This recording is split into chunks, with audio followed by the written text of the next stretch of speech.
어젯밤에도 깨셨습니까? 눈이 저절로 떠졌습니까? 시계를 보셨습니까? 또 그 시간이었습니까? 새벽 2시 혹은 3시. 천장이 보이고 옆은 조용하고 창밖은 아직 까맣습니다. 왜 하필 이 시간일까? 왜 어제도 그제도 똑같은 시간에 눈이 떠지는 걸까? 이불을 끌어올려 봐도 답은 없고 억지로 눈을 감아봐도 잠은 오지 않습니다. 대부분 이렇게 생각하십니다. 나이 들면 다 그런 거지. 어디가 안 좋은가 보다. 병원에 한번 가봐야 하나. 그런데 오늘 저는 조금 다른 이야기를 드리고 싶습니다. 새벽에 눈이 떠지는 것, 그것은 단순한 노화도 아니고 단순한 질병도 아닐 수 있습니다. 여러분의 몸과 마음이, 아니 어쩌면 여러분의 영혼이 여러분에게 꼭 전하고 싶은 말이 있어서 한밤중에 여러분을 깨우고 있는 것일지도 모릅니다. 오늘 저는 그 메시지를 하나하나 풀어드리겠습니다. 시간대별로 새벽 1시는 무슨 뜻인지, 2시는 무슨 뜻인지, 3시는 또 무엇을 말하고 있는지, 동양의학과 현대과학, 그리고 우리 어른들의 지혜를 함께 비춰가며 찬찬히 말씀드리겠습니다. 그리고 아마 오늘 이 이야기를 끝까지 들으신 뒤에는 오늘 밤 눈이 떠지더라도 더 이상 한숨부터 쉬지는 않으시게 될 겁니다. 끝까지 함께 해주십시오. 여러분 집 안방에 벽시계가 있으십니까? 요즘은 핸드폰으로 시간을 보니까 벽시계를 떼어버린 댁도 많다지만 오래된 집에는 아직 걸려있는 경우가 있습니다. 낮에는 텔레비전 소리에, 밥빛 잡는 소리에, 바깥차 소리에 묻혀서 그 시계가 가고 있는지도 모릅니다. 아무 존재감이 없어요. 그런데 새벽 2시에 눈이 떠져 보십시오. 집안이 고요합니다. 냉장고 돌아가는 소리, 그리고 그 벽시계 초침 소리, 똑똑. 낮에는 분명 안 들리던 소리가 새벽에는 방 전체를 채울 만큼 크게 들립니다. 시계가 갑자기 커진 게 아닙니다. 주변이 조용해진 겁니다. 여러분 마음도 마찬가지입니다. 낮에는 바쁩니다. 병원도 가야 하고, 시장도 봐야 하고, 뉴스도 보고, 자식한테 전화도 하고. 온갖 소리들이 하루 종일 여러분 마음을 채우고 있습니다. 그 소리들 속에 묻혀서 정작 여러분 안에서 나는 소리는 하나도 못 듣습니다. 그런데 새벽 2시, 세상이 전부 잠든 그 시간 똑똑, 여러분이 하루 종일 외면했던, 어쩌면 몇 년 동안 외면했던 마음 안쪽의 소리가 벽시계에 초침처럼 또렷하게 들려오기 시작합니다. 그 소리가 여러분을 깨운 겁니다. 알람이 아닙니다. 여러분 자신입니다. 오늘 우리는 그 소리에 귀를 기울여 보겠습니다. 그 똑똑똑이 무엇을 말하고 있는 건지 함께 들어보시지요. 본격적으로 들어가기 전에 하나만 여쭤보겠습니다. 요즘 여러분은 새벽 몇 시에 주로 깨십니까? 1시쯤이면 숫자 1, 2시쯤이면 숫자 2, 3시쯤이면 숫자 3 댓글에 적어주십시오. 아침까지 푹 주무시는 분은 숫자 0을 적어주시면 됩니다. 궁금합니다. 여러분의 시간이. 자, 먼저 잠이라는 것에 대해서 이야기를 시작해 보겠습니다. 여러분은 잠을 어떻게 생각하고 계십니까? 피곤하니까 자는 것이다. 눈 감으면 아무 생각도 없다. 아침에 일어나면 끝이다. 대부분 그렇게 생각하십니다. 그런데 이것은 반만 받는 이야기입니다. 미국 버클리 대학교의 수면 연구팀이 아주 흥미로운 사실을 밝혀냈습니다. 우리가 잠들어 있는 동안 뇌는 쉬고 있는 것이 아니라 낮보다 더 바쁘게 일하고 있다는 겁니다. 특히 렘 수면이라고 하는 깊은 꿈을 꾸는 단계에서 뇌는 낮 동안 쌓인 감정들을 하나하나 꺼내서 분류하고 정리하고 치유합니다. 슬펐던 일, 화났던 일, 서운했던 일, 말하지 못한 것들, 낮에는 바빠서 처리하지 못했던 마음의 짐들을 밤에 뇌가 대신 정리해 주는 겁니다. 비유를 하나 들어보겠습니다. 식당을 생각해 보십시오. 저녁 10시에 문을 닫습니다. 손님은 다 돌아갔습니다. 불도 껐습니다. 밖에서 보면 그냥 어두운 가게입니다. 그런데 안에서는 주인이 설거지를 하고 있습니다. 테이블을 닦고 재료를 점검하고 내일 메뉴를 준비합니다. 겉은 고요한데 안은 한창 바쁩니다. 여러분이 잠든 사이에 뇌가 정확히 그렇습니다. 겉으로는 조용히 누워있지만 안에서는 부지런히 오늘 하루를 정리하고 내일을 준비하고 있는 겁니다. 그런데 만약 정리하다가 무언가 걸리는 게 있으면 어떻게 됩니까? 식당 주인이 설거지를 하다가 그릇이 깨져 있는 걸 발견하면 주인 얼굴에 불이 확 켜집니다. 어두웠던 가게에 갑자기 불이 들어오는 겁니다. 뇌도 마찬가지입니다. 정리하다가 아직 해결되지 않은 감정, 아직 마주하지 못한 질문, 아직 놓지 못한 무엇인가를 만나면 그 순간 여러분의 의식에 불이 켜집니다. 그것이 새벽에 눈이 번쩍 떠지는 순간입니다. 옛날 중국의 철학자 장자가 이런 이야기를 했습니다. 어느 날 장자가 꿈에서 나비가 되었습니다. 헐털 날아다니며 꽃 위를 누볐습니다. 너무나 생생했습니다. 그런데 눈을 떠보니 자기는 장자였습니다. 장자는 고개를 갸우뚱합니다. 내가 꿈에서 나비가 된 건가? 아니면 나비가 꿈에서 장자가 된 건가? 2000년도 더 된 이야기인데 이 안에 깊은 진실이 있습니다. 잠과 깨어있음의 경계는 우리가 생각하는 것만큼 뚜렷하지 않다는 것, 어쩌면 잠들어 있는 동안에 여러분이 더 솔직한 여러분일 수 있다는 것. 낮에는 체면도 있고 할 일도 있고 참아야 할 것도 있으니까 진짜 마음을 꺼내 놓지 못합니다. 그런데 잠이 든 사이 그 모든 갑옷을 벗어놓은 상태에서 여러분의 마음은 비로소 진짜 하고 싶은 말을 꺼냅니다. 동양이야기에서도 비슷한 이야기를 합니다. 밤은 음의 시간이고 낮은 양의 시간입니다. 낮의 양기가 활동하는 동안 몸은 밖을 향합니다. 일하고 먹고 말하고 움직입니다. 그런데 밤이 되면 양기가 물러나고 음기가 깊어지면서 몸의 에너지는 안으로 향합니다. 간이 피를 저장하고 폐가 기운을 고르고 오장육부가 하루 동안 소모된 것들을 조용히 수선합니다. 서양 과학은 뇌가 감정을 정리한다고 말하고 동양의학은 장부가 기운을 수선한다고 말합니다. 언어는 다르지만 말하고 있는 것은 같습니다. 밤은 쉬는 시간이 아니라 치유의 시간이라는 것, 그리고 치유가 잘 진행되지 않을 때 몸이 여러분을 깨운다는 것. 자, 그렇다면 이제 더 깊은 이야기로 들어가겠습니다.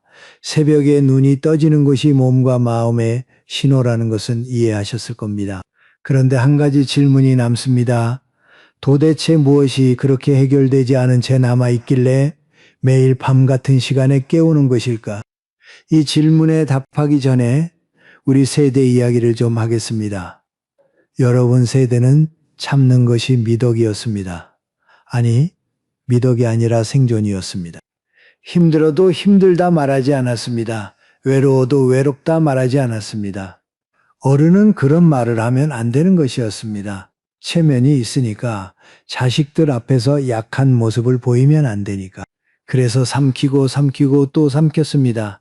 수십 년을 그렇게 살아오셨습니다. 그런데 감정이라는 것은 삼킨다고 사라지는 게 아닙니다. 냄비를 생각해 보십시오. 뚜껑을 꽉 덮고 센 불에 오래 올려두면 어떻게 됩니까? 안에서 물이 끓고 김이 차고 어느 순간 뚜껑이 덜컹거리기 시작합니다.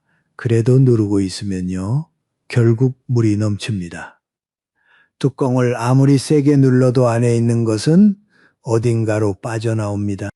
여러분이 수십 년 동안 삼켜온 말들, 눌러온 감정들, 모른 척해온 외로움과 서러움, 그것들이 사라진 게 아닙니다. 낮에는 여러분의 의지가, 체면이, 바쁜 일상이 뚜껑 역할을 합니다. 꽉 눌러 놓으니까 낮에는 괜찮습니다. 아무 일 없는 것처럼 살 수 있습니다. 그런데 밤이 되면 이야기가 달라집니다. 잠이 들면 의지의 힘이 풀립니다. 체면이라는 갑옷도 벗겨집니다. 뚜껑을 누르고 있던 손이 느슨해지는 겁니다. 그 순간 안에서 꾹꾹 눌려있던 것들이 올라옵니다. 새벽 2시, 3시, 여러분을 깨우는 것은 밖에서 오는 소리가 아닙니다. 안에서 올라오는 소리입니다. 평생 참아온 것들이 밤이 되면 뚜껑을 밀어 올립니다.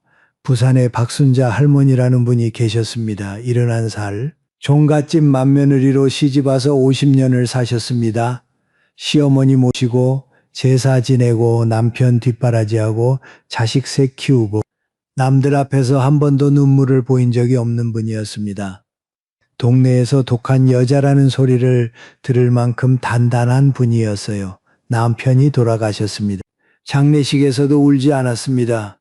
조문객 앞에서 의연하게 인사하고 밥 챙기고 뒷정리까지 다 하셨습니다. 주변에서 그러더랍니다. 역시 순자 씨는 대단하다. 저렇게 의젓할 수가. 그런데 장례가 끝나고 일주일쯤 지나서부터 매일 밤 새벽 2시에 눈이 떠지기 시작했습니다. 가슴이 답답하고 뭔가 누르는 것 같은 느낌. 심장이 나쁜가 싶어 병원에 갔더니 의사가 그랬답니다. 검사 결과는 다 정상이에요. 심장은 아무 문제가 없습니다. 몸은 괜찮은데 매일 밤 2시에 깹니다. 가슴은 답답한데 원인을 모릅니다. 어느 날 밤 또 2시에 눈이 떠졌습니다. 할머니는 부엌으로 나가셨습니다. 물이라도 한 잔 마시려고 식탁 앞에 앉았는데 맞은편 빈 의자가 보였습니다. 남편이 늘 앉던 자리. 그 순간 입에서 말이 나왔습니다. 자기도 모르게 여보 나 진짜 힘들었어. 그 한마디가 나오자 눈물이 쏟아졌습니다.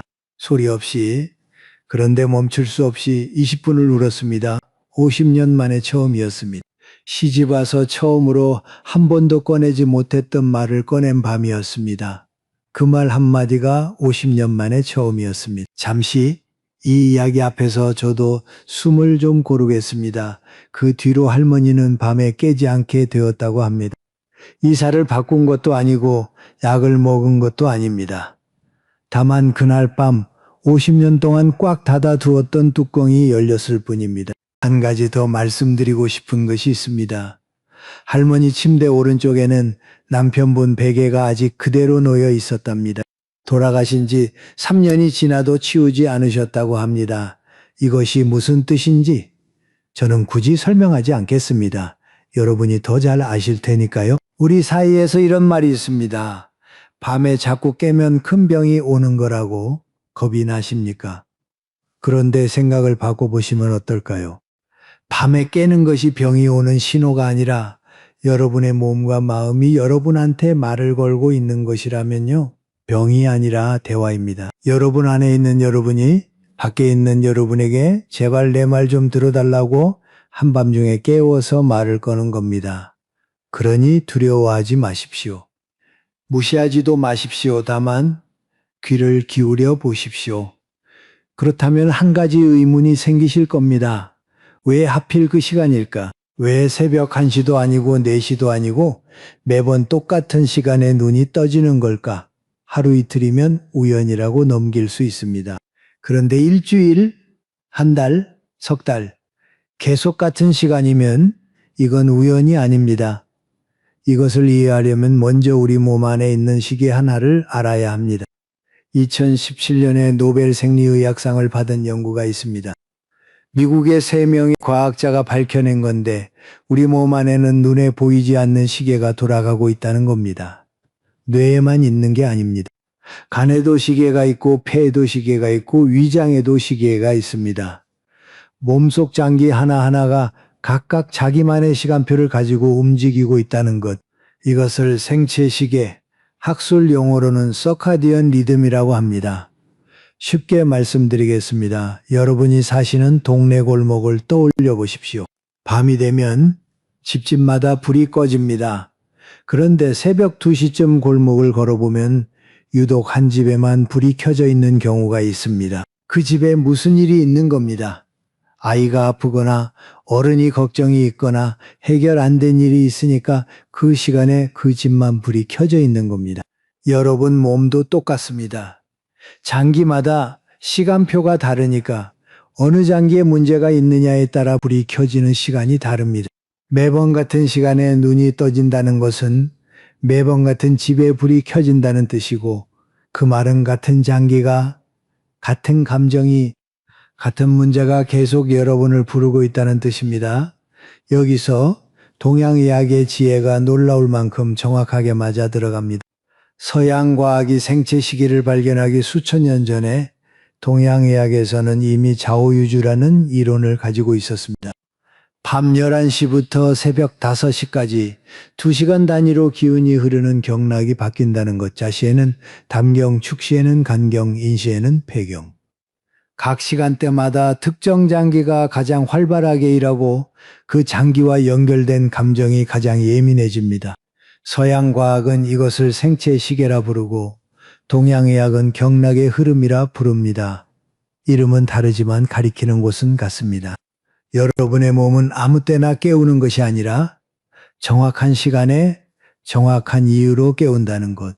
그러니 오늘부터는 새벽에 눈이 떠지면 시계를 한번 보십시오. 몇 시인지 확인하십시오. 그 시간이 여러분에게 보내는 편지의 첫 줄입니다. 여기까지 이야기를 들으시면서 고개를 끄덕이고 계신 분이 있으시다면 앞으로 제가 들려드릴 시간대별 이야기가 더 있습니다. 구독 버튼과 좋아요를 눌러주시면 그것이 저에게는 계속 이야기해 달라는 여러분의 목소리가 됩니다. 그 목소리를 듣고 저도 계속 찾아뵙겠습니다. 자, 이제부터 시간대별로 하나씩 풀어보겠습니다. 새벽 1시, 2시, 3시 각각 여러분에게 무엇을 말하고 있는지 여러분이 주로 깨시는 시간대에 마음을 맞추고 들어주십시오. 먼저 새벽 1시입니다. 동양의학에서 새벽 1시는 축시에 해당합니다. 이 시간에 가장 활발하게 움직이는 장기는 간입니다. 간이라고 하면 대부분 술 생각을 먼저 하시는데 동양의학에서 간은 단순히 해독기관이 아닙니다. 간은 결단의 장기입니다. 판단하고 결정하고 방향을 정하는 기운이 간에서 나옵니다. 그리고 간에 쌓이는 감정은 분노, 그 중에서도 삼킨 분노, 표현하지 못한 억울함입니다. 새벽 1시에 자꾸 눈이 떠지는 분은 자기 자신에게 이렇게 물어보셔야 합니다. 지금 내가 내려놓지 못하고 붙잡고 있는 것이 무엇인가? 끝났는데 끝내지 못한 것, 떠나야 하는데 손에서 놓이지 않는 무엇인가가 있지 않은가? 서울에 이동철이라는 분이 계셨습니다. 68살, 큰 건설 회사에서 임원까지 하신 분이었는데 3년 전에 퇴직하셨습니다. 그런데 퇴직을 하고 나서도 매일 밤 새벽 1시에 눈이 떠지는 겁니다. 눈이 떠지면 반사적으로 손이 핸드폰을 찾았습니다. 혹시 회사에서 연락이 온 건 아닌지, 급한 일이 생긴 건 아닌지 3년 동안 회사에서 전화가 온 적은 단 한 번도 없었습니다. 그런데 손은 매일 밤 핸드폰을 찾았습니다. 어느 날 새벽 또 1시에 깨서 핸드폰을 집어들었는데 문득 이런 생각이 들었답니다. 나는 전화를 기다리는 게 아니구나. 나는 내가 아직 필요한 사람이라는 확인을 기다리고 있었구나. 회사가 없으면 나는 누구인가? 직함이 없으면 나는 무엇인가? 이 질문이 무서워서 3년 동안 매일 밤 핸드폰을 붙잡고 있었던 겁니다. 이동철 씨를 깨운 것은 불면증이 아니었습니다. 놓지 못한 자리, 내려놓지 못한 이름, 벗지 못한 갑옷이 매일 밤 그를 깨운 겁니다. 여러분 중에도 비슷한 분이 계실 겁니다. 은퇴한 자리, 떠나온 역할, 더 이상 나를 부르지 않는 이름 놓아야 한다는 것은 아십니다. 그런데 놓으면 내가 아무것도 아닌 사람이 될 것 같아서 손을 펴지 못합니다. 새벽 1시가 여러분에게 말하고 있는 것은 이겁니다. 쥐고 있는 것을 놓아도 여러분은 사라지지 않는다. 직함이 없어도 여러분은 여러분이다. 놓아보아라. 손이 빈 다음에야 비로소 새로운 것을 잡을 수 있다. 하나 권해드리고 싶은 것이 있습니다. 잠자리에 들기 전 종이 한 장과 펜을 머리맡에 놓아두십시오. 그리고 오늘 하루 중에 내가 붙잡고 있었던 것 하나를 적으십시오. 콕 거창한 게 아니어도 됩니다. 며느리한테 서운했던 것, 자식한테 하고 싶었는데 못한 말, 내일 병원 가는 게 걱정되는 것, 무엇이든 하나만. 적으셨으면 소리내어 한번 읽어보십시오. 그리고 종이를 접어서 서랍에 넣으십시오. 5분이면 됩니다. 별것 아닌 것 같지만 이것은 뚜껑을 살짝 열어주는 행위입니다. 밤새 끓어 넘치기 전에, 잠들기 전에 내가 먼저 김을 빼주는 겁니다. 이것만으로도 새벽에 눈이 떠지는 횟수가 줄어드는 분이 꽤 계십니다. 자, 다음으로 새벽 2시 이야기를 하겠습니다. 동양의학에서 새벽 2시에서 3시 사이는 축시에서 인시로 넘어가는 시간입니다. 이 시간은 간경에서 배경으로 기운이 옮겨가는 때인데 폐와 연결된 감정은 슬픔, 그리움, 상실입니다. 그래서 새벽 2시에 자꾸 깨는 분들은 대개 마음 깊은 곳에 그리운 사람이 있습니다. 돌아가신 부모님, 먼저 간 배우자, 어느 날 연락이 끊긴 오랜 봇, 낮에는 바빠서 잊고 사는데 새벽 2시 그 고요한 어둠 속에서 그 사람의 얼굴이 떠오릅니다. 여러분, 혹시 요즘 돌아가신 부모님 꿈을 자주 꾸십니까? 아니면 꿈은 아닌데 새벽에 깨면 왠지 어머니 생각이 나십니까? 아버지 목소리가 어렴풋이 들리는 것 같으십니까? 우리 문화에서는 돌아가신 분이 꿈에 나타나면 보고 싶어서 오신 거라고 합니다. 무섭다거나 불길하다고 생각하실 필요가 없습니다. 제사 때만 오시는 게 아닙니다. 달력이 없는 날에도 자식이 힘들어 보이면 걱정이 되면 그냥 오시는 겁니다. 살아계실 때 전화 한 통 하시듯이. 대구에 최명희 할머니라는 분이 계셨습니다. 74살. 남편과 사별하고 혼자 사시는 분이었는데 어느 때부터인가 새벽 2시만 되면 꼭 눈이 떠지고 눈을 뜨면 어머니 꿈을 꾸었던 기억이 남아 있었답니다. 어머니는 30년 전에 돌아가셨습니다. 살아 계실 때도 그렇게까지 자주 생각나지 않았는데 이른이 넘으니까 갑자기 어머니가 보고 싶어지는 겁니다. 처음에는 이해할 수 없었답니다. 30년 동안 괜찮았는데 왜 지금인가? 그런데 어느 날 딸이 물었습니다. 엄마 외할머니 어떤 분이었어? 그 질문을 듣는 순간 할머니가 멈칫했습니다.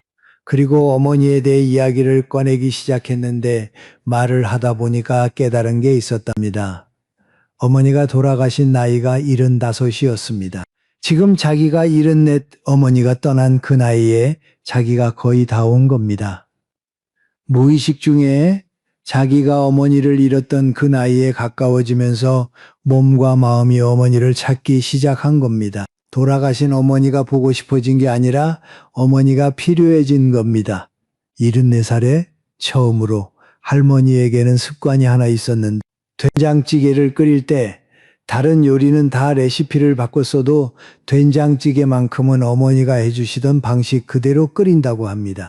된장 양, 두부 크기, 끓이는 시간까지 본인도 모르게 그 한 가지만은 50년 동안 지키고 있었던 겁니다. 74세 처음으로 엄마가 보고 싶었다고 합니다.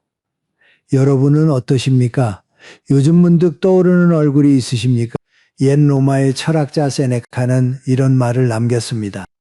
우리가 떠나간 사람을 그리워하는 것은 그 사람이 떠났기 때문이 아니라 내 안에 그 사람에게 주었던 마음이 남아있기 때문이라고. 그리움이란 결국 내가 사랑했다는 증거인 겁니다. 새벽 2시에 눈이 떠지고 누군가의 얼굴이 어른거린다면 그것은 불길한 게 아닙니다. 여러분이 그만큼 깊이 사랑한 사람이 있었다는 뜻입니다.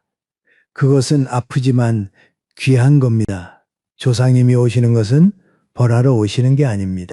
요즘 좀 어떠냐고, 힘들지는 않냐고, 내가 여기서 보고 있으니 걱정 말아라, 그런 마음으로 오시는 겁니다. 그러니 새벽 2시에 눈이 떠지거든 무서워하지 마시고 잠깐 눈을 감고 마음속으로 말씀해 보십시오. 보고 싶었습니다. 덕분에 잘 살고 있습니다. 감사합니다. 소리 내지 않아도 됩니다. 마음으로만 전해도 됩니다. 그것만으로 충분합니다. 자, 이제 새벽 3시 이야기를 하겠습니다. 여기서부터는 조금 자세를 고쳐 앉으시고 들어주십시오. 새벽 3시, 이 시간을 무서워하시는 분이 많습니다. 축시도 아니고 인시도 아니고 딱 그 사이. 옛날부터 초목도 잠든 시간이라고 했고 귀신이 돌아다니는 시간이라는 말도 있었습니다. 그래서 새벽 3시에 눈이 떠지면 괜히 이불을 머리까지 끌어올리고 괜히 불길한 생각이 들고 괜히 무섭습니다. 그런데 진짜 의미 정반대입니다. 동양의학에서 새벽 3시에서 5시 사이는 인시에 해당합니다. 이 시간에 가장 활발하게 움직이는 장기는 폐입니다. 폐에 담기는 감정은 비애, 슬픔, 그리고 놓아줌입니다.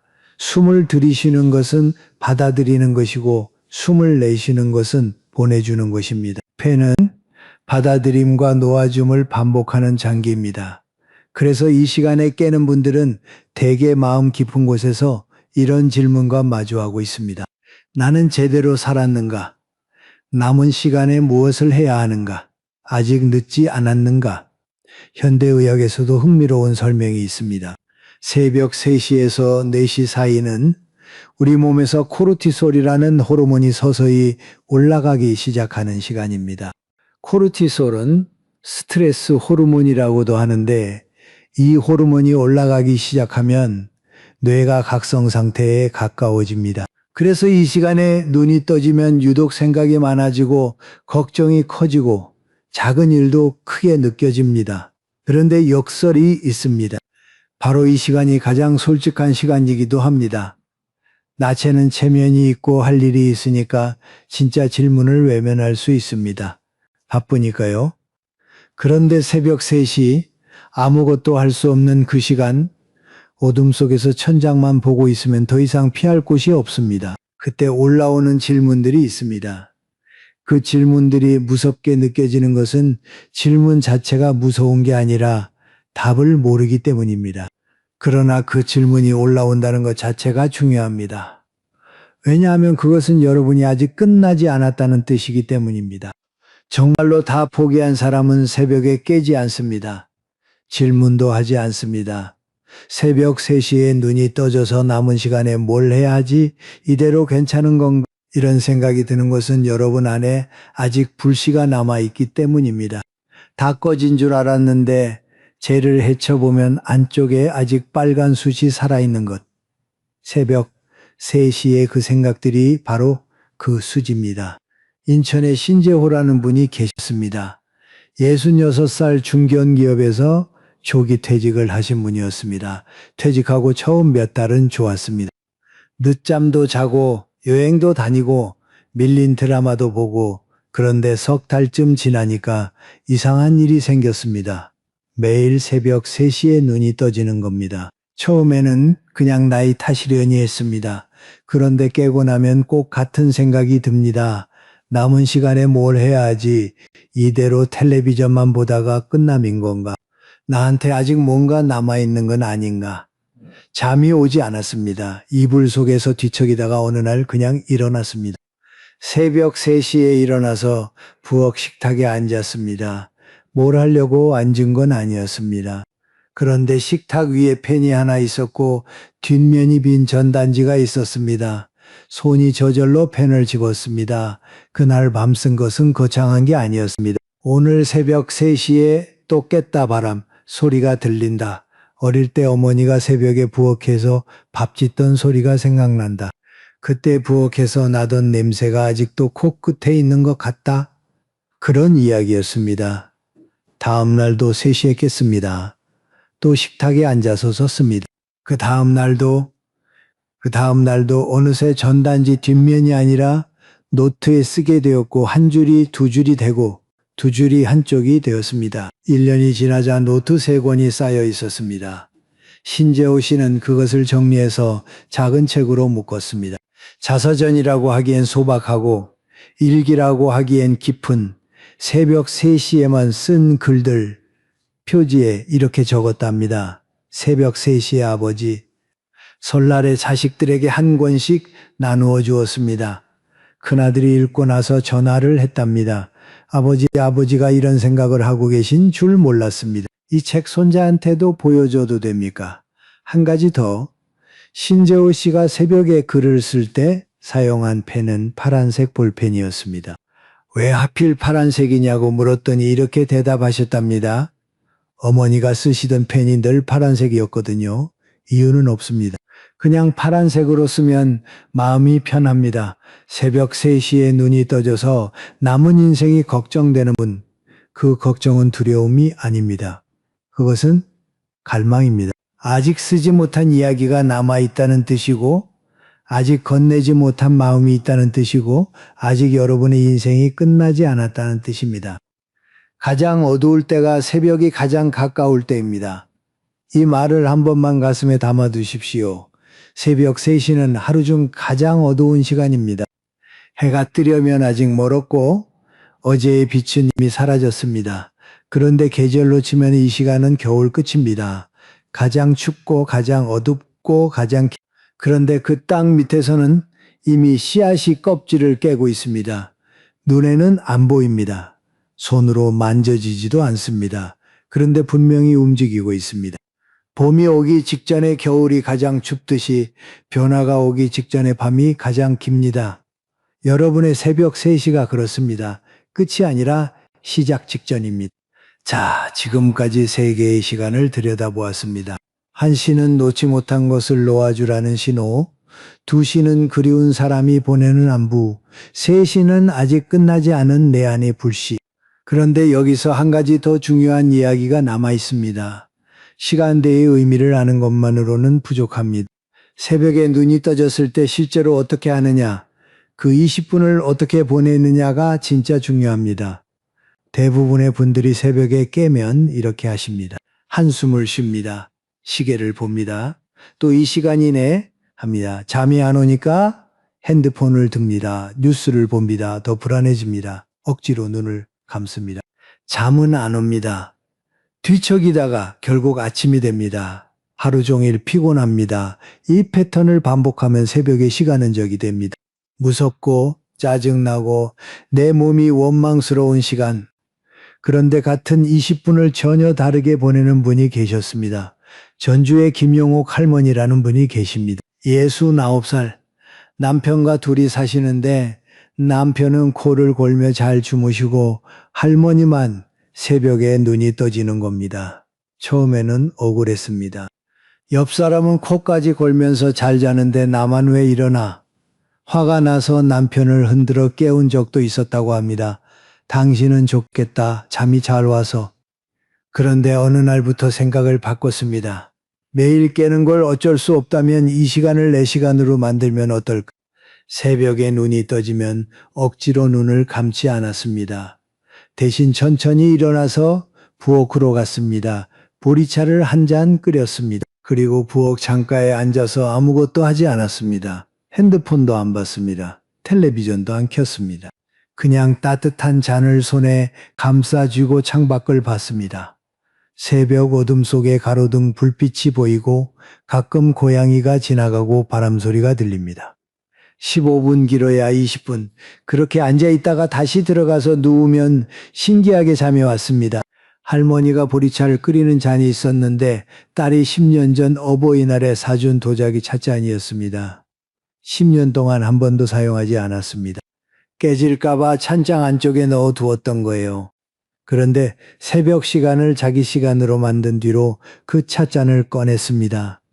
이제 깨지는 게 무섭지 않더라고요. 아끼기만 하면 뭘 합니까? 쓰면서 예쁜 게 낫지요. 할머니가 그렇게 말씀하셨답니다. 석 달이 지나자 할머니에게 변화가 생겼습니다. 새벽에 깨는 것이 무섭지 않게 된 겁니다. 그뿐만이 아닙니다. 어떤 날은 눈이 떠졌을 때 입꼬리가 올라가 있었답니다. 아, 또 내 시간이 왔구나. 무서웠던 밤이 기다려지는 밤이 되어 있었습니다. 무서웠던 밤이 기다려지는 밤이 되었습니다. 그것이 가능합니다. 여러분에게도. 독일의 철학자 칸트는 매일 새벽 5시에 일어나는 것으로 유명했습니다. 평생 단 하루도 빠지지 않았다고 합니다. 사람들이 물었습니다. 왜 그렇게 일찍 일어나십니까? 칸트가 대답했습니다. 세상이 가장 조용한 시간이 가장 깊이 생각할 수 있는 시간이기 때문이요. 불교에서도 새벽 예불을 가장 중요하게 여기는 이유가 있습니다. 새벽의 고요함 속에서 비로소 자기 안의 소리가 들리기 때문입니다. 여러분의 새벽도 마찬가지입니다. 세상 모든 소리가 멈춘 그 시간, 그것은 형벌이 아닙니다. 하루 중 여러분에게만 주어진 시간입니다. 아이들 눈치 볼 필요도 없고 누구를 챙길 필요도 없고 체면을 차릴 필요도 없는 시간, 오롯이 나만의 시간 정리해서 말씀드리겠습니다. 새벽에 눈이 떠지면 이렇게 해보십시오. 하나, 천천히 일어나 앉으십시오. 급하게 일어나실 필요 없습니다.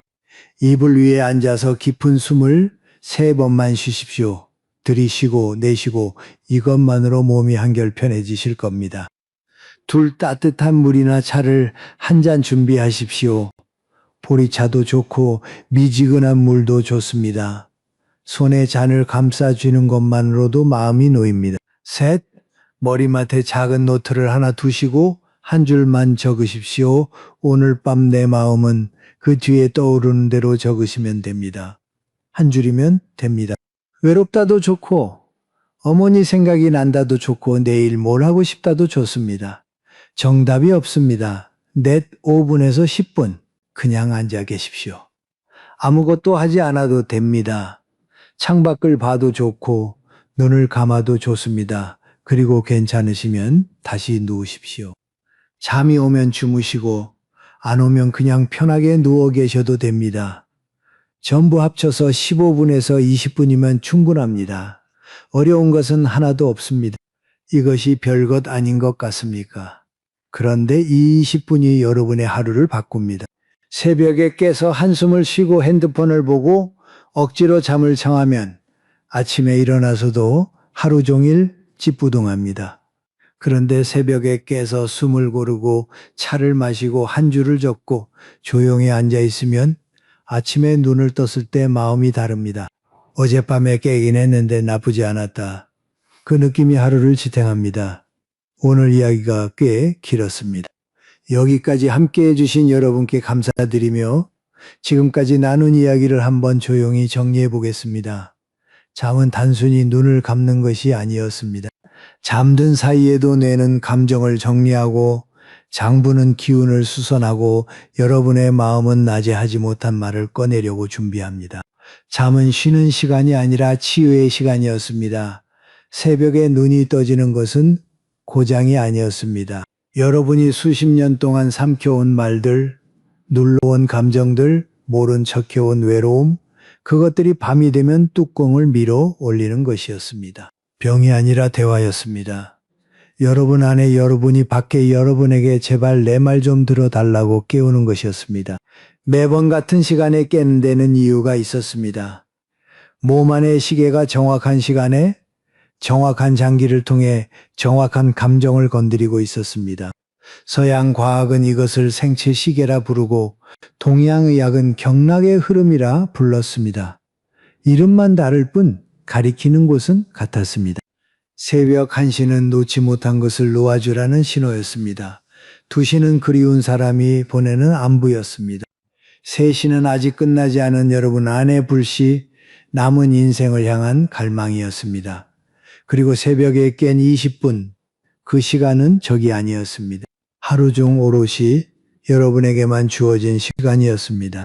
한숨 대신 숨을 고르고 핸드폰 대신 찻잔을 들고 걱정 대신 한 줄을 적으면 무서웠던 밤이 기다려지는 밤으로 바뀔 수 있었습니다. 오늘 이야기를 한마디로 줄이라면 이렇게 말씀드리겠습니다. 밤은 여러분이 가진 가장 솔직한 친구입니다. 거짓말을 할 줄 모르고 가식을 부릴 줄 모르고 여러분이 진실을 들어야 할 때 정확히 찾아옵니다. 노자는 이런 말을 남겼습니다. 구요할수록 더 많은 것이 들린다. 시끄러운 낮에는 들리지 않던 것이 조용한 새벽에는 들립니다. 여러분의 몸이 하는 말, 마음이 하는 말, 떠나간 사람이 남기고 간 말, 새벽의 고요함은 그 모든 소리를 들을 수 있는 유일한 시간입니다. 오늘 이 이야기를 들으시면서 한 번이라도 이건 내 이야기인데 하고 느끼신 순간이 있었다면 그 순간을 댓글로 남겨주시겠습니까? 새벽 몇 시에 깨셨는지, 그때 무슨 생각이 드셨는지, 누구 얼굴이 떠올랐는지 한 줄이면 됩니다. 길게 쓰실 필요 없습니다. 여기는 아무도 판단하지 않는 곳입니다. 어쩌면 여러분이 적어놓은 그 한 줄이 지금 이 밤 어딘가에서 혼자 눈을 뜨고 천장을 바라보고 있는 누군가에게 큰 위로가 될 수 있습니다. 나만 그런 게 아니구나. 이 밤에 깨어있는 사람이 나 혼자가 아니구나. 그 한마디가 사람을 살립니다. 그리고 혹시 주변에 요즘 밤에 잠이 안 온다고 하소연하는 분이 계시면 오랜 보시든 형제든 배우자든 이 이야기를 한번 보내주십시오. 직접 말하기 어려운 것을 대신 전해드릴 수 있을 겁니다. 당신 마음 나는 안다 라는 말을 입으로 하기 어려울 때 영상 하나를 보내는 것도 마음을 전하는 방법입니다. 자, 이제 정말 마지막입니다. 오늘 제가 드린 말씀을 전부 기억하실 필요는 없습니다. 전부 실천하실 필요도 없습니다. 다만 한 가지만 기억해 주십시오. 새벽에 눈이 떠지는 것은 여러분의 잘못이 아닙니다. 몸이 약해서도 아니고 마음이 약해서도 아니고 나이가 들어서 어쩔 수 없는 것도 아닙니다. 여러분의 몸이 마음이 영혼이 아직 여러분을 포기하지 않았기 때문입니다. 지치고 힘들어도 여러분을 깨워서라도 하고 싶은 말이 있기 때문입니다. 평생 남을 위해 사셨습니다. 자식을 위해, 가족을 위해, 누군가를 위해 여러분 자신은 늘 뒷전이었습니다. 그런 여러분에게 새벽의 시간은 이렇게 말하고 있습니다. 이제 당신 이야기를 들을 시간입니다. 여러분은 충분히 사셨습니다. 충분히 참으셨습니다. 충분히 견디셨습니다. 그러니 이제 새벽에 눈이 떠지면 한숨을 쉬지 마십시오. 대신 자기 자신에게 이렇게 말해 주십시오. 아, 또 내 시간이 왔구나. 오늘은 무슨 이야기를 들려줄 거니? 그렇게 자기 자신과 대화를 시작하시면 됩니다. 거창할 필요 없습니다. 소리 내지 않아도 됩니다. 마음속으로만 해도 됩니다. 여러분의 밤이 두렵지 않기를 바랍니다. 여러분의 새벽이 외롭지 않기를 바랍니다. 그리고 여러분이 오늘 밤 편안한 잠자리에 드시기를 김영석이 마음 다해 빌겠습니다. 혹시 오늘 밤에도 눈이 떠지시거든 괜찮습니다. 그건 여러분의 영혼이 여러분을 아직 포기하지 않았다는 뜻이니까요. 고맙습니다. 다음에 또 찾아뵙겠습니다.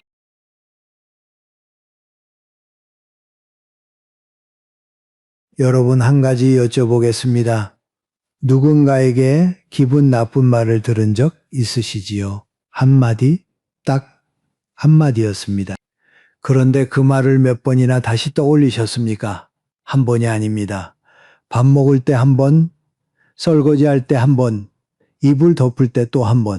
상대는 한 번 말했을 뿐인데 내 머릿속에서는 20번도 넘게 다시 들립니다. 예일대학교 심리학 연구팀에 따르면 사람의 뇌는 부정적인 말을 들었을 때 그 기억을 반복적으로 재생하는 경향이 있다고 합니다.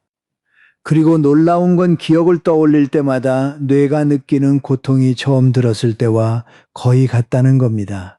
몸은 그게 과거인지 현재인지 구별하지 못합니다. 그러니까 20번 떠올리면 20번 다시 맞는 겁니다. 한 대 맞은 걸 스스로 20대로 만들고 있는 셈이지요. 오늘 저는 그 한마디가 딱 한 번으로 끝나는 방법에 대해 이야기하고 싶습니다. 그리고 내 인생의 핸들을 절대로 불쾌한 사람에게 넘기지 않는 법에 대해서도요. 잠깐 그 이야기를 시작하기 전에 한 가지만 먼저 여쭙겠습니다. 여러분 집 침대에 베개가 있지요. 오른쪽 베개든 왼쪽 베개든 매일 밤 머리를 대는 그 베개 말입니다. 그 베개가 아는 게 있습니다. 어젯밤에 여러분이 몇 번을 뒤척였는지 허리가 아파서가 아니라 낮에 들은 누군가의 말 때문에 잠이 오지 않아서 뒤척인 밤이 있다는 걸요. 천장을 보면서 그 사람 얼굴이 떠오르고 그 말투가 떠오르고 그때 이렇게 대답할 걸 하는 생각이 끝없이 이어지는 밤베개는 압니다. 이불도 압니다. 천장도 압니다. 그런데 정작 옆에 있는 사람에게는 말하지 못합니다. 괜히 걱정 끼칠까봐 이 나이에 그런 것 때문에 잠을 못 잔다고 하면 한심하게 보일까봐 아무한테도 말하지 않습니다. 그냥 혼자 삼킵니다. 저는 그 베개 위의 사람에 대해 오늘 이야기하려고 합니다. 그리고 오늘 밤 조금이라도 가볍게 눈을 감으실 수 있는 방법에 대해서요. 본격적으로 들어가기 전에 하나만 여쭙겠습니다. 어젯밤에 누군가의 말 때문에 잠을 설치신 적 있으십니까? 있으시면 댓글에 1번, 오랫동안 그런 적 없으시면 2번을 적어주십시오. 저는 정말 궁금합니다. 자, 이제 본 이야기를 시작하겠습니다. 살다 보면 기분 나쁜 사람은 반드시 나타납니다. 피할 수 없습니다. 아무리 조용하게 살려고 해도 아무리 사람을 가려서 만나도 어디선가 한 명쯤은 등장합니다. 만나기만 하면 가슴이 답답해지는 사람, 별것 아닌 말인데 듣고 나면 묘하게 기운이 빠지는 사람. 아기가 있는 건지 없는 건지 모르겠는데 대화를 마치고 나면 이상하게 지치는 사람. 그런 사람을 만나면 보통 두 가지 중 하나를 합니다. 하나는 철저하게 무시하는 것이고 다른 하나는 똑같이 받아치는 겁니다. 그런데 둘 다 좋은 방법은 아닙니다. 무시하면 내 마음이 어딘가 딱딱해집니다. 안 들리는 척, 안 보이는 척 하면서 사실은 온 신경이 그 사람한테 가 있습니다. 받아치면 상대와 같은 바닥에 서게 됩니다. 진흙 위에서 씨름하면 이기든 지든 온몸이 진흙투성이입니다. 여기서 한 가지 분명히 해야 할 것이 있습니다. 중요한 건 상대를 이기는 게 아닙니다. 상대에게 내 기분을 맡기지 않는 겁니다. 이 차이를 꼭 기억하셔야 합니다. 상대가 뭐라고 하든 그건 그 사람의 일입니다. 하지만 그 말을 내 마음 한가운데 놓을지 말지 이건 내가 정합니다. 부산에 사시는 박순자 할머니 이야기를 해드리겠습니다. 올해 72이십니다. 매일 아침 6시면 집 근처 공원에 나가서 체조를 하십니다. 손에는 항상 직접 담근 매실차 한 병을 들고 나가시지요. 3년 넘게 다니셨으니 얼굴 아는 분들이 꽤 됩니다. 그런데 그 중에 한 분이 있었습니다. 만날 때마다 꼭 한마디씩 하는 분이었습니다. 박 선생님 딸은 아직도 안 시집 갔어요? 처음에는 웃으면서 넘겼습니다. 두 번째도 그냥 넘겼습니다. 그런데 세 번째, 네 번째 듣다 보니 밤에 잠이 안 오기 시작했습니다. 내 딸이 뭐가 부족해서 왜 그 얘기를 꼭 나한테 하는 거야? 그 사람 앞에서 웃고 있는 내가 왜 이렇게 비참하게 느껴지는 거지? 일주일 동안 잠을 설쳤습니다. 그러다 어느 날 아침 출발하기 전에 거울을 보다가 문득 이런 생각이 들었다고 합니다. 내가 지금 이 좋은 아침을 통째로 그 사람한테 바치고 있구나. 새벽 공기도 있고 매실차도 있고 몸을 움직이는 상쾌함도 있는데 이 모든 걸 그 사람의 한마디에 다 내주고 있구나. 그날부터 박순자 할머니는 다시 같은 시간에 공원에 나갔습니다. 피하지 않았습니다. 그 사람이 또 같은 말을 했을 때 할머니는 이번에는 살짝 웃고 고개만 끄덕인 다음 옆에 있는 다른 분에게 말을 걸었습니다. 아이고 오늘 바람 시원하네요 하면서요. 상대를 무시한 게 아닙니다. 싸운 것도 아닙니다. 다만 그 말에 내 아침 전부를 내주지 않은 겁니다. 여러분 집에 오래된 라디오 하나 있다고 생각해 보십시오. 가끔 채널을 돌리다 보면 지직거리는 소리가 잡힙니다. 듣기 싫은 잡음이지요. 그런데 그 잡음이 싫다고 라디오를 부술 필요는 없습니다. 하루 종일 그 잡음을 듣고 앉아 있을 필요도 없습니다. 그냥 다이얼을 돌려서 다른 채널로 바꾸면 됩니다. 기분 나쁜 사람도 마찬가지입니다. 그 사람이 내는 소리를 없앨 수는 없습니다. 하지만 내가 듣는 채널은 바꿀 수 있습니다.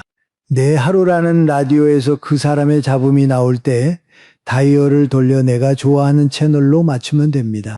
좋아하는 음악이든 오늘 저녁 뭘 먹을지 생각하는 것이든 손자한테 전화 한 통 거는 것이든 내 라디오의 다이얼은 내가 돌리는 겁니다. 상대가 돌리는 게 아닙니다. 자, 그런데 여기서 하나 더 중요한 게 있습니다. 사실 정말 힘든 건 그 사람을 만나는 순간이 아닙니다. 진짜 힘든 건 그 후입니다. 집에 돌아오고 나서입니다. 낮에는 그럭저럭 웃으면서 넘겼습니다. 대인의 체면도 차렸습니다. 상대의 도발에 넘어가지도 않았습니다.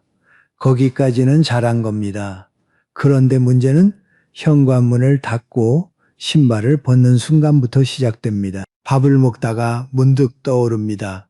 설거지를 하다가 또 떠오릅니다. 이불을 덮고 누우면 그 사람 표정하고 말투가 천장에 비치는 것처럼 선명하게 다시 올라옵니다. 그때 왜 그렇게 말했을까? 나한테 무슨 불만이 있는 걸까? 그때 내가 이렇게 대답했어야 하는데 머릿속에서 2회전, 3회전이 시작됩니다. 상대는 이미 집에서 텔레비전 보면서 편하게 앉아 있을 겁니다. 나만 혼자서 계속 경기를 하고 있는 겁니다. 관객도 없는 경기장에서 혼자 뛰고 있는 겁니다. 이게 제일 손해입니다. 서울에 사시는 이동철 선생님 이야기를 들어보십시오.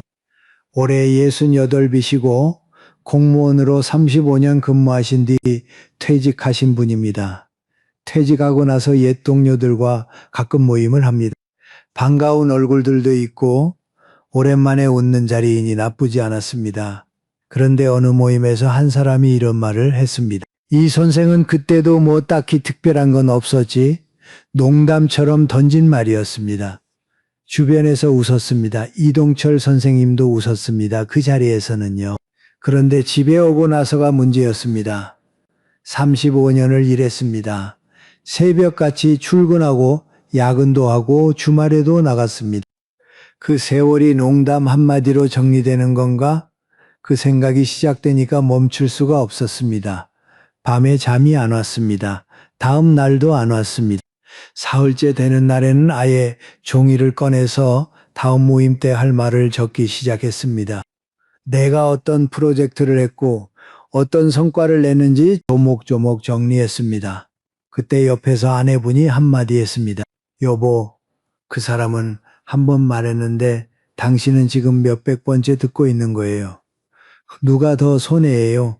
이동철 선생님은 한참 아무 말도 못했다고 합니다. 그러다가 천천히 그 종이를 접고 부엌으로 가서 차를 끓였습니다. 이분에게는 불안하거나 마음이 복잡할 때 종이접기를 하는 습관이 있는데 그날은 종이접기 대신 차를 끓인 겁니다. 손으로 뭔가를 하니까 머릿속이 조금 조용해졌다고 합니다. 잠깐 이 말을 한번 천천히 생각해 보십시오.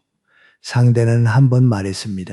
그런데 내 머릿속에서는 몇 번이나 다시 들었습니까, 여러분? 우리 머릿속에는 하나의 작은 극장이 있습니다. 스크린이 있고 조명이 있고 객석이 있습니다. 그런데 기분 나쁜 일을 당하면 그 사람을 무대 한가운데 세우고 조명을 켜고 마이크까지 쥐어줍니다. 자, 한 번 더 나를 불쾌하게 해주세요 하고 부탁하는 것과 같습니다. 상대는 출연료도 안 냈습니다. 오디션도 안 받습니다. 그런데 내 극장의 가장 좋은 자리를 차지하고 있습니다. 이건 너무 억울한 일입니다. 영화가 끝나면 극장은 어떻게 합니까? 스크린을 내리고 조명을 켜고 청소를 하고 다음 상영을 준비합니다. 끝난 영화를 하루 종일 틀어놓는 극장은 없습니다. 내 머릿속도 마찬가지입니다. 끝난 장면은 끝난 겁니다. 막을 내려야 합니다. 그런데 사람의 머리라는 게 참 묘해서 생각하지 말자고 하면 더 생각이 납니다. 하얀 개를 떠올리지 마십시오 하면 벌써 하얀 개가 뛰어다니고 있지 않습니까? 기분 나쁜 사람을 잊으려고 하면 그 사람 얼굴이 더 선명해집니다. 그래서 방법을 바꿔야 합니다. 지우려고 하지 말고 다른 걸 시작하는 겁니다. 일어나십시오. 물 한 잔 드십시오. 밖에 나가서 바람 한번 쐬십시오. 빨래를 개도 좋고 책상 위를 정리해도 좋습니다. 좋아하는 노래를 한 곡 틀어도 됩니다. 구두를 닦아도 되고 현관 앞을 쓸어도 됩니다. 뭐든 좋습니다. 손과 발이 움직이면 머릿속 화면이 바뀝니다. 마음의 채널은 머리로 돌리는 것보다 손으로 돌리는 게 더 빠릅니다. 그리고 하나 더 드리고 싶은 방법이 있습니다. 저는 이것을 5분 마감 의식이라고 부릅니다. 집에 돌아왔는데 머릿속이 시끄러울 때 이렇게 해보십시오. 먼저 따뜻한 물로 손을 천천히 씻으십시오. 1분이면 됩니다. 비누칠을 하면서 오늘 하루 바깥에서 묻어온 것들을 물과 함께 흘려보낸다고 생각하십시오. 그 다음 차를 한 잔 끓이십시오. 보리차든 녹차든 그냥 따뜻한 물이든 괜찮습니다. 2분이면 됩니다. 그리고 그 잔을 들고 어디든 앉으십시오. 창가도 좋고 부엌 식탁도 좋습니다. 한 모금 마시면서 창밖을 바라보십시오. 2분이면 됩니다. 이 찻잔을 드는 순간이 신호입니다.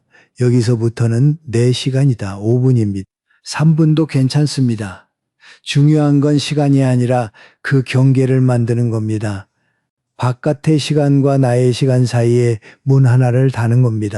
그 문을 닫으면 기분 나쁜 사람의 목소리는 문 밖에 남습니다.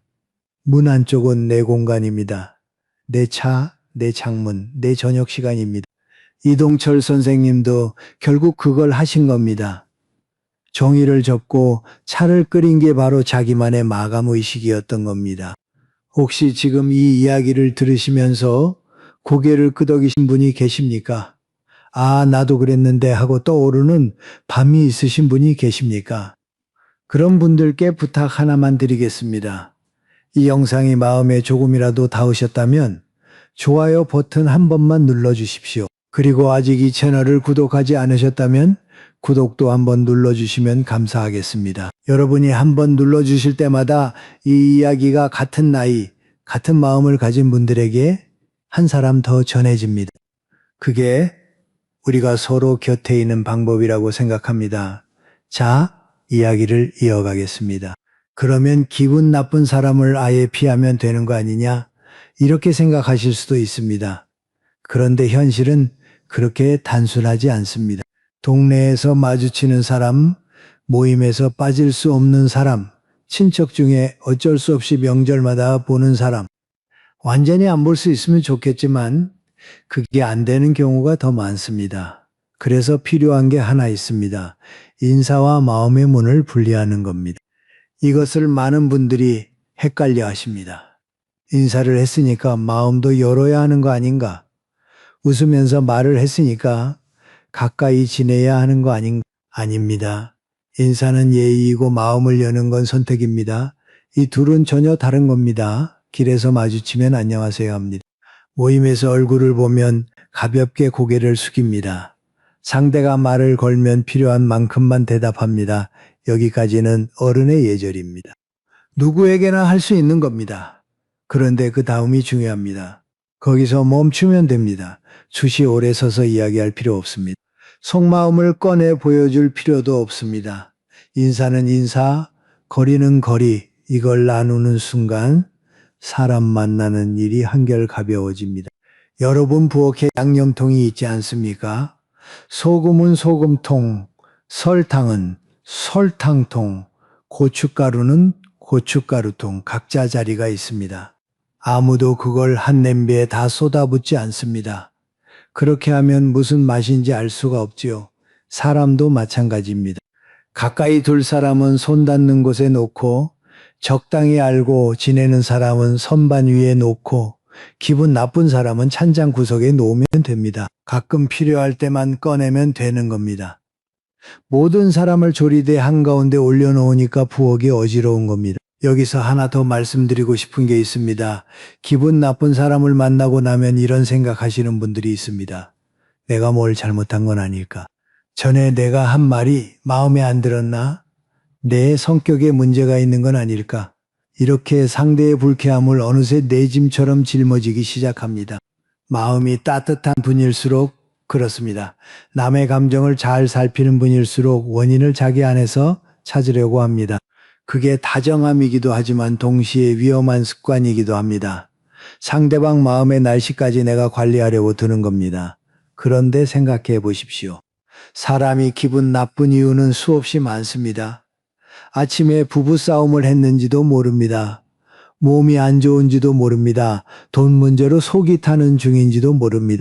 어릴 때부터 쌓인 열등감이 우연히 이쪽으로 터진 것일 수도 있습니다. 대부분은 나와 아무 상관이 없습니다.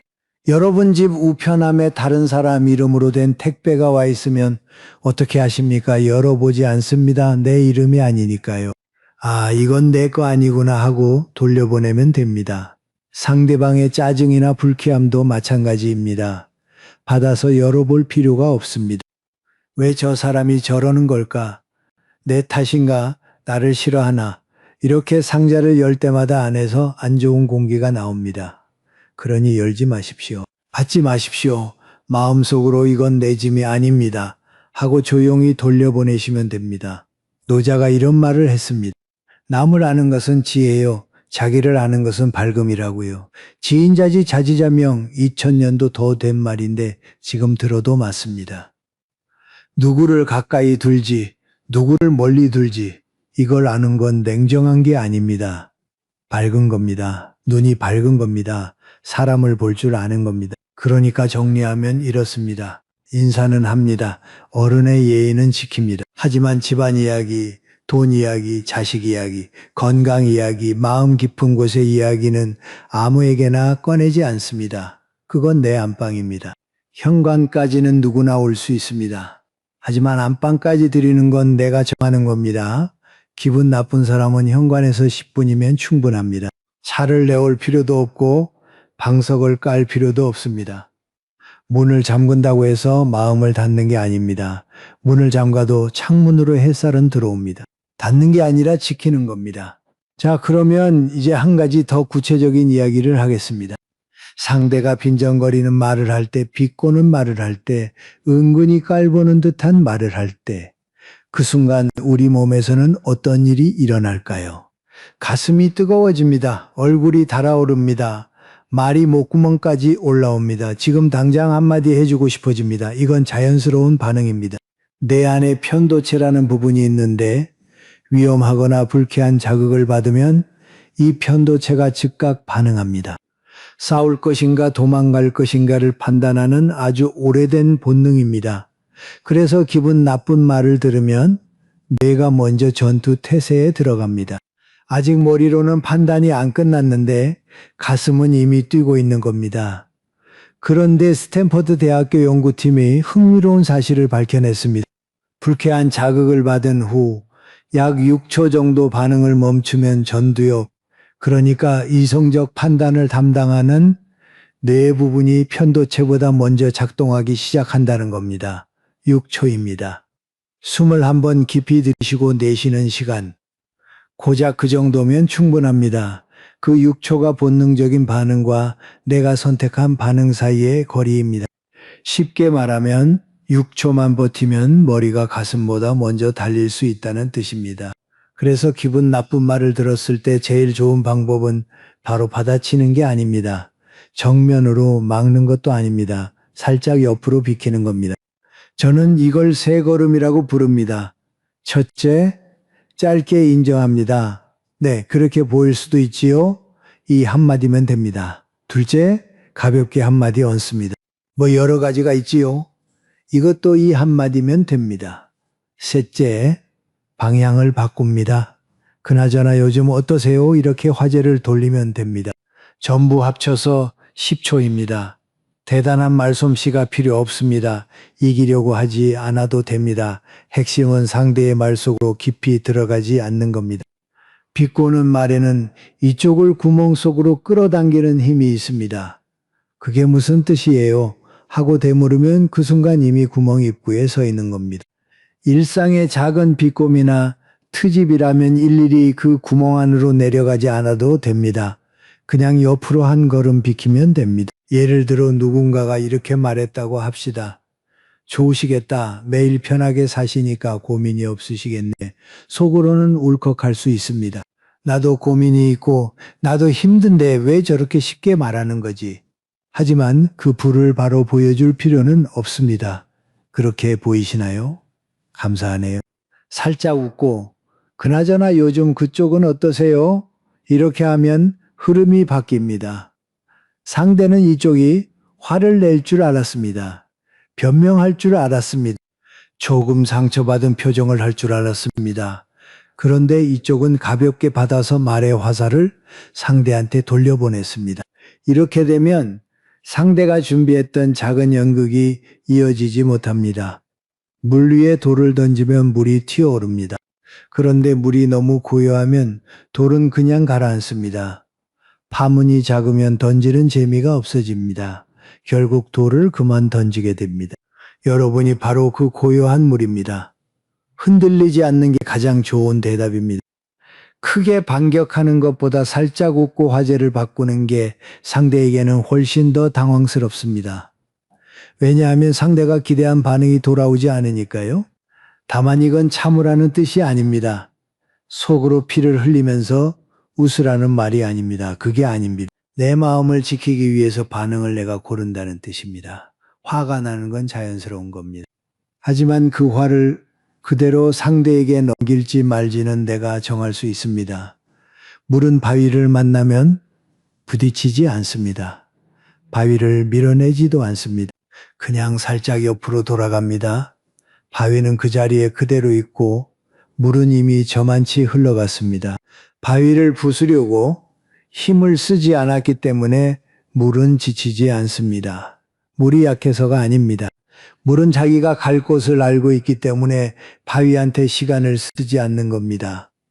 마르쿠스 아우렐리우스라는 로마 황제가 있었습니다. 2000년 전 사람인데 이런 말을 남겼습니다. 가장 좋은 복수는 자신마저 그 사람과 같은 인간이 되지 않는 것이다. 이건 참는 게 아닙니다. 선택하는 겁니다. 그 사람과 같은 층으로 내려가지 않겠다는 조용한 결심입니다. 나이가 들수록 말로 이기는 힘보다 흘려보내는 힘이 중요해집니다. 젊었을 때는 내가 옳다는 걸 증명하고 싶었습니다.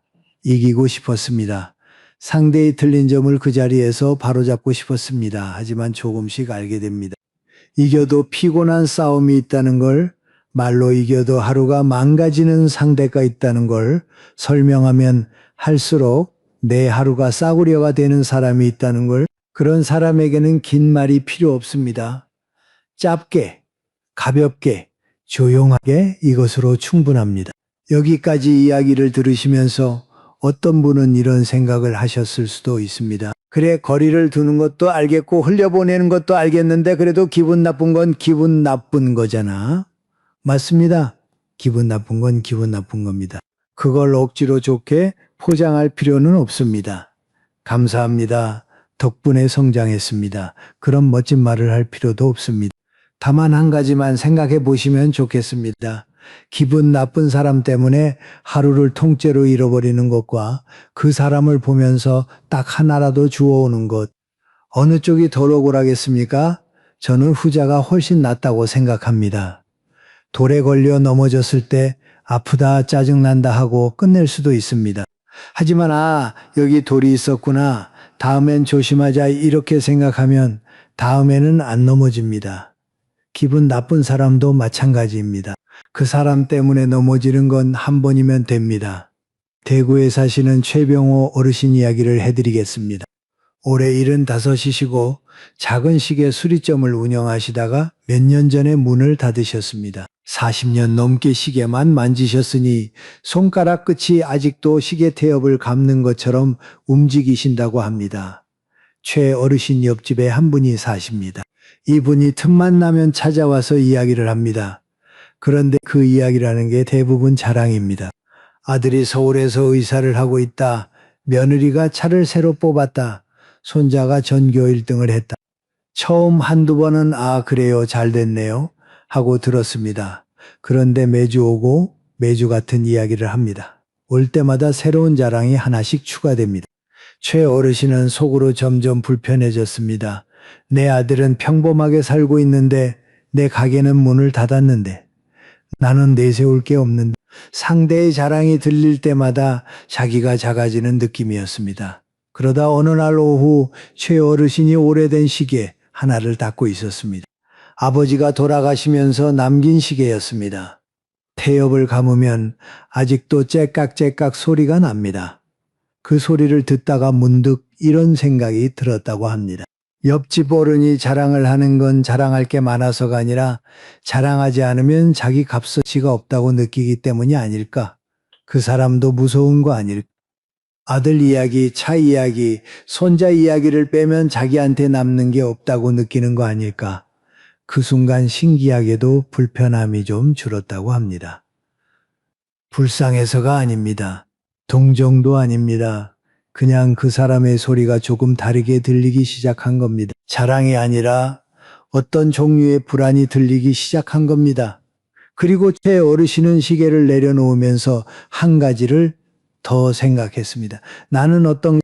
나도 누군가 앞에서 저런 식으로 굴고 있는 건 아닌가? 아들한테 잔소리가 많은 건 아닌가? 며느리한테 괜히 서운한 티를 내는 건 아닌가?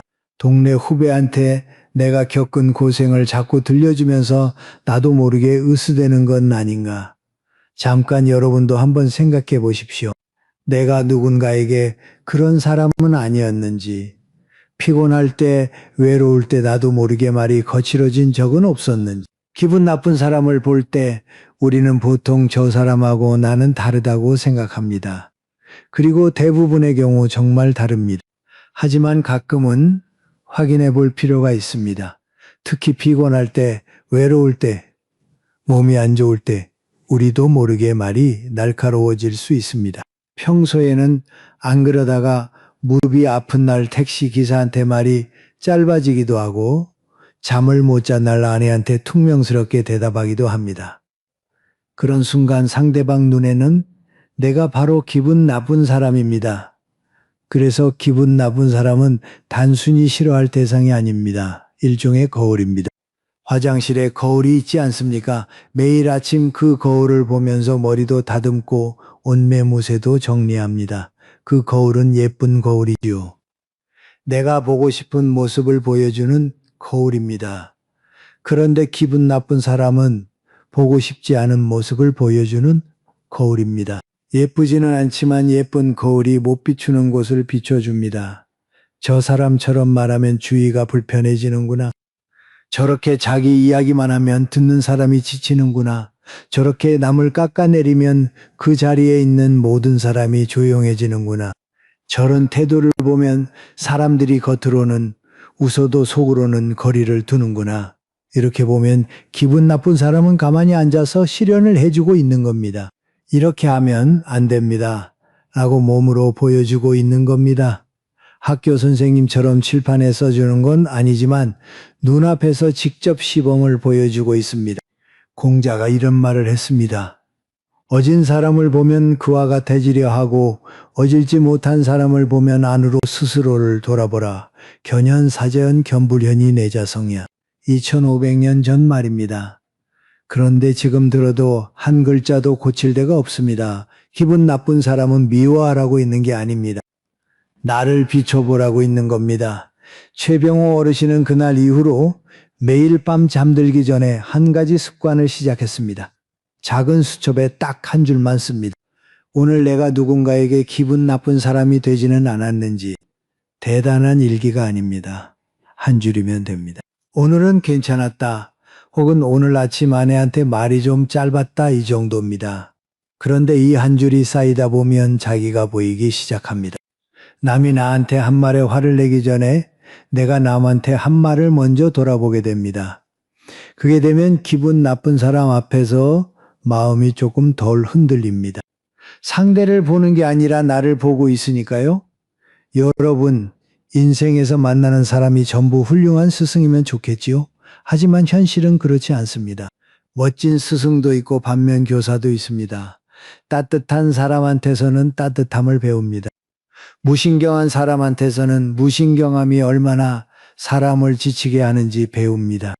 품위 있는 사람한테서는 품위를 잃으면 얼마나 보기 어려운지를 배웁니다. 그렇게 보면 기분 나쁜 사람한테도 역할이 있습니다. 주인공으로 삼지 않습니다. 내 마음 한가운데 놓지도 않습니다. 하지만 지나가는 교재 정도로는 삼아봅니다. 책은 안 사도 됩니다. 수업료도 안 내도 됩니다. 그냥 눈으로 보고 마음으로 적으면 됩니다. 오늘의 교훈, 저 말투는 쓰지 말자. 저 태도는 가지지 말자. 그걸로 충분합니다. 상대를 바꿀 필요 없습니다. 상대를 볼 줄 필요도 없습니다. 내가 조금 나아지면 그게 이쪽의 승리입니다. 기분 나쁜 사람을 반면교사로 삼아버리면 참 묘한 일이 일어납니다. 상대의 기분 나쁜 말이 그냥 상처로 끝나지 않고 나를 다듬는 사포가 됩니다. 좀 거칠고 불쾌하지만 잘 쓰면 내 거친 모서리가 조금 깍입니다. 인생은 좋은 사람한테서만 배우는 게 아닙니다. 기분 나쁜 사람한테서도 배울 수 있습니다. 그리고 거기서 배울 수 있는 사람은 어떤 관계 속에서도 자기 품위를 잃지 않고 앞으로 갈 수 있습니다. 대인의 품격이라는 건 좋은 말을 많이 하는 게 아닙니다. 나쁜 것을 만났을 때 나까지 나빠지지 않는 겁니다. 나쁜 공기를 마셨을 때 내 안에서는 나쁜 공기를 내보내지 않는 겁니다. 그래서 혹시 오늘 누군가의 기분 나쁜 모습을 보셨다면 화가 치밀기 전에 마음속으로 한 번만 이렇게 말해 보십시오. 아, 이건 견본이다. 나는 저렇게 하지 말아야겠다. 이 한마디가 있으면 기분의 방향이 바뀝니다. 상대를 탓하는 방향에서 나를 가다듬는 방향으로 바뀝니다. 그러면 기분 나쁜 사람에게 휘둘리는 시간이 조금 줄어듭니다. 그리고 그 줄어든 시간만큼 내 저녁이 편안해집니다. 내 베개가 부드러워집니다. 내 잠이 가벼워집니다. 자, 오늘 이야기를 정리하겠습니다. 기분 나쁜 사람은 어디에나 있습니다. 완전히 없앨 수는 없습니다. 하지만 그 사람이 내 인생에서 얼마만큼의 자리를 차지할지 그건 내가 정하는 겁니다. 첫 번째, 내 인생의 핸들은 내가 잡는 겁니다. 기분 나쁜 사람이 아무리 시끄러운 소리를 내도 내 방향까지 바꾸게 해서는 안 됩니다. 라디오에 잡음이 나오면 다이얼을 돌리면 됩니다. 채널을 바꾸는 손은 내 손입니다. 두 번째, 머릿속 극장에서 끝난 영화는 막을 내려야 합니다. 상대는 한 번 말했을 뿐인데 내가 20번 다시 틀고 있다면 그건 내가 그 사람한테 무대와 마이크를 건네주고 있는 겁니다. 끝난 상영은 끝난 겁니다. 조명을 끄고 다음 영화를 준비하십시오. 세 번째, 인사는 하되 마음의 안방까지 들이지 않습니다. 부엌 양념통처럼 사람도 각자 자리가 있습니다. 기분 나쁜 사람은 찬장 구석이면 충분합니다. 그리고 상대의 불쾌함이 내 이름으로 온 택배가 아니라면 열지 않아도 됩니다. 네 번째, 비꼬는 말에는 정면으로 부딪히지 말고 살짝 옆으로 비키십시오. 우리 바위를 만나면 부수려 하지 않습니다. 그냥 옆으로 돌아서 흘러갑니다. 짧게 인정하고 가볍게 한마디 얹고 방향을 바꾸면 됩니다. 6초면 충분합니다. 다섯 번째, 기분 나쁜 사람은 미워하기 위해 있는 게 아닙니다. 나를 비춰보는 거울로 쓰면 됩니다. 저렇게는 하지 말자. 그 한마디면 상대의 기분 나쁜 말이 그냥 상처가 아니라 나를 다듬는 도구가 됩니다. 오늘 이야기의 핵심을 한마디로 줄이면 이렇습니다. 기분 나쁜 사람은 앞으로도 나타날 겁니다. 하지만 내 인생이라는 무대 위에서 조명을 누구에게 비추고 마이크를 누구에게 건넬지 그건 오직 나만이 정할 수 있습니다. 그리고 한 가지만 더 말씀드리겠습니다. 가끔은 오래된 인연을 조용히 놓아줄 필요도 있습니다. 만날 때마다 마음이 무거워지는 관계, 돌아오는 길에 한숨이 늘어나는 관계가 있다면 억지로 붙잡지 않아도 됩니다. 손을 놓는다고 해서 과거까지 사라지는 게 아닙니다. 즐거웠던 시간은 즐거웠던 시간 그대로 남습니다. 다만 그 손을 놓으면 거기에 빈자리가 생깁니다. 그 빈자리로 새로운 바람이 들어옵니다. 안 맞는 인연을 놓는 건 무언가를 잃는 게 아니라 내 안에 새로운 자리를 만드는 겁니다. 한국에 이런 속담이 있지요. 가는 말이 고와야 오는 말이 곱다. 맞는 말입니다. 그런데 저는 여기에 한마디만 보태고 싶습니다. 오는 말이 곱지 않더라도 가는 말은 내가 고울 수 있습니다. 상대가 거칠게 와도 내 말만은 품위를 지킬 수 있습니다. 그게 대인의 품격입니다. 그게 나이가 가르쳐준 지혜입니다. 여러분, 오늘 이 이야기를 들으시면서 떠오르는 얼굴이 있으셨습니까? 박순자 할머니처럼 공원에서 한마디 듣고 일주일을 뒤척인 적이 있으십니까? 이동철 선생님처럼 농담 한마디에 35년이 무너지는 것 같았던 밤이 있으십니까? 최병호 어르신처럼 옆 사람의 자랑에 내가 작아지는 느낌을 받은 적이 있으십니까? 있으시다면 댓글에 몇 글자만 남겨주십시오. 길게 쓰실 필요 없습니다. 한 줄이면 됩니다. 나도 그런 밤이 있었다. 이 한마디도 괜찮습니다. 여기는 안전한 곳입니다.